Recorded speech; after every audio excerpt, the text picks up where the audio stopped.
This is Chuck Schaefer of Customer.tv, and I'm joined by Paul Greenberg, president of the 56 Group, blogger at pGreenblog and ZDNet's Social CRM, The Conversation, and author of the best-selling CRM at the Speed of Light.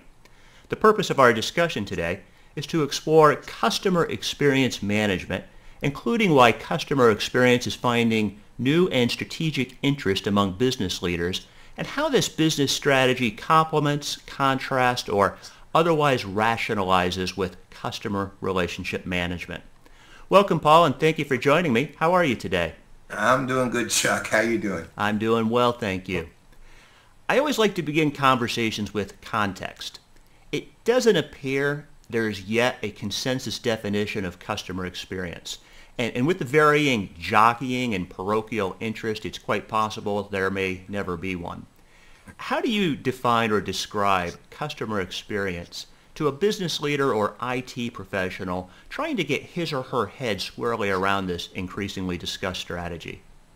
Well, I define the customer experience as the way a customer feels over a period of time about a company, really. And the word feels is as much science as art in this case. Ultimately, this always boils down to behavior and how we feel about things, and and what the memory of that feeling is related to the entity or institution that we're dealing with. Customer experience is simply the business version of that from the customer side. You know, Paul, it sounds like what you're describing is an emotional response from the customer, how they feel, which makes it a bit difficult to measure and to put in a continuous process improvement based upon measurements and metrics. How do you think business leaders measure and respond to customer emotion in terms of customer experience? In a sense, you can identify measures that will reflect it, okay? And that could be multiple types. I mean, one could be the customers, the ones we've always used, which is like customers' lifetime value, right? And that's one aspect. The customer referral value is the other one. But you're not measuring the behavior, you're measuring the results of the behavior and it's somewhat indirect. It really is, because it's not, you can't directly correlate a singular purchase with how somebody feels over time. Nothing that at this point, let's call is a mature measurement or a mature index that really can give you an idea of precisely what behavior is doing to impact something that a company finds measurable. Paul, according to surveys from IBM and Businessweek, customer experience is now the top business objective of the CEOs that participated in those surveys. Customer experience really isn't a new customer strategy, yet it's getting significantly new increased interest. What do you think are the factors that are pushing customer experience to the top of the CEO's agenda? Well, look, I mean, when push comes to shove, if you look at what triggered what's actually a very old strategy, it was the social stuff, really. I mean, it triggered it. And again, I don't want to say it was absolutely one-to-one correlation, but it was the main trigger. Because what is, we of course, in the world of technology, we call it unstructured data.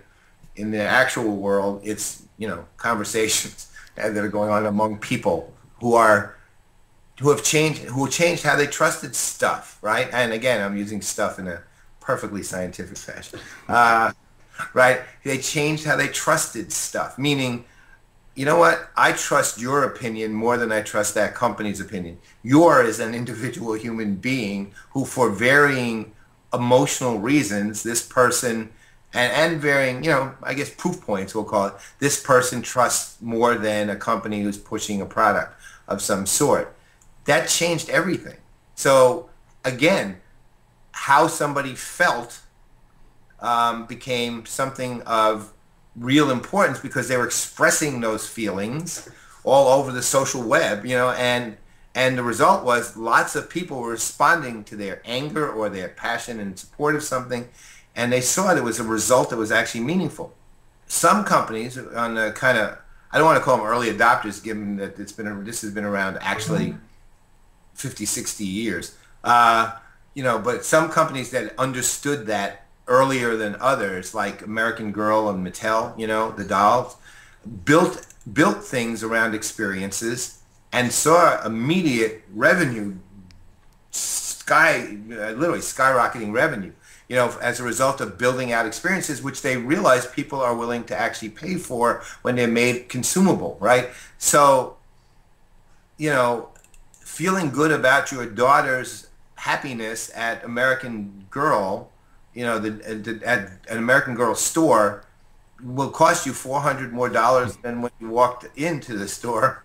You're spending $400 by the time you walk out at least, but you're happy to pay it. Results you can measure all triggers customer experience as once again, the core of what CRM and anything related to customers is about. Let me see if I can pick up on a couple things you said there and maybe sort of see if there's a bridge between social CRM and customer experience.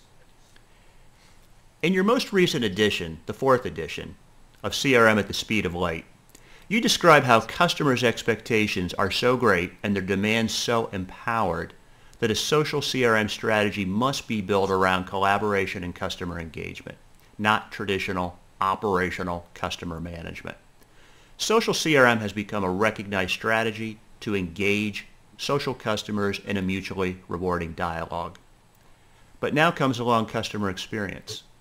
How are customer experience objectives and technologies now influencing social CRM? Or maybe more broadly, how does customer experience complement, contrast, or otherwise rationalized with customer relationship management and social CRM? Well, look, there's two things. Number one is I have this slogan I use all the time, and it's you don't have to have luxury, you just have to feel luxurious, right? And that could be, if you're at a hotel, a big old cotton towel, it could be whatever. There's a million ways that you have to feel luxurious, but you don't have to spend zillions of dollars to feel really good about something. And those somethings are determined on who you are as an individual, right? You don't know that. Now, that's one thing. So you have to sort of keep that part. All right. Now, the other aspect of it is this. Customer engagement is what? It's the way a customer chooses to involve themselves with a company over time. That's 100% emotional. All you really want as a customer is to feel valued in some way, however that manifests. It could manifest by a thank you. It could manifest by a shout out. It could manifest by a discount. Depends always, of course. And the value of the social CRM side of this is, one, is by providing providing the capability to give you that value, and two, by allowing you, the other aspect is a good social CRM strategy allows the customer the control of how they engage. That means it could be casual, it could be intense, it could vary to one to the other over months, whatever. So then the customers then self-select.